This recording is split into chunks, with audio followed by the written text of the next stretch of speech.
although there are excellent models today from large companies like OpenAI or open source models from Facebook, we wanted to make sure as the UAE that we have our own footprint in this market, that we have our own capabilities that we can leverage and grow.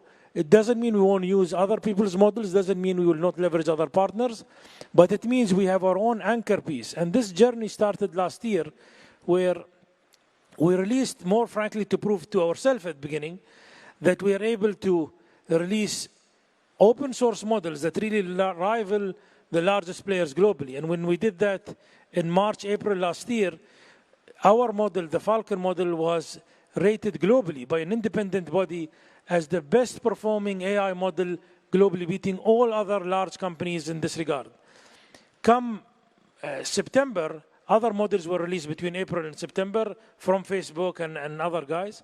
In September, we released another model from Falcon, the 180 billion model, which again rivaled and beat every other open source model out there.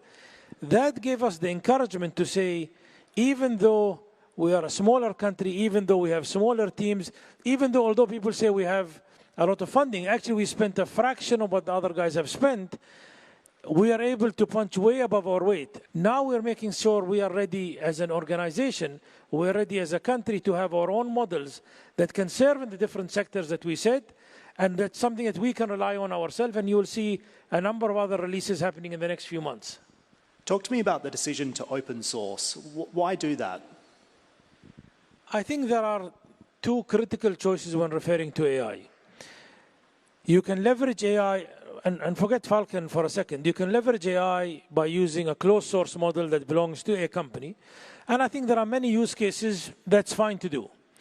But if we are leveraging AI to deal with sensitive data in the oil and gas sector, in the medical sector, in the defense sector, and in government sector, it means if you're using a proprietary model, it means your entire data that you need processing, that you need the AI to process, is actually going to that vendor's server.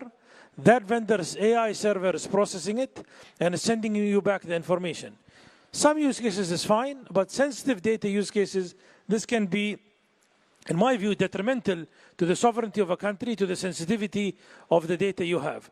So I think there will be two types of AI models out there in the world. There will be the proprietary models that are served centrally by the vendors, and there will be other models that can be served while on-prem with the client or on-prem under the client's control that can act as a white box instead of a black box. It's not just about the sensitivity of the data, but it's about ensuring that you don't wake up next day and the AI that you're using, someone changes an algorithm in it that instead of, when you're asking it a question, instead of saying left, it starts saying right. Instead of saying up, it starts saying down.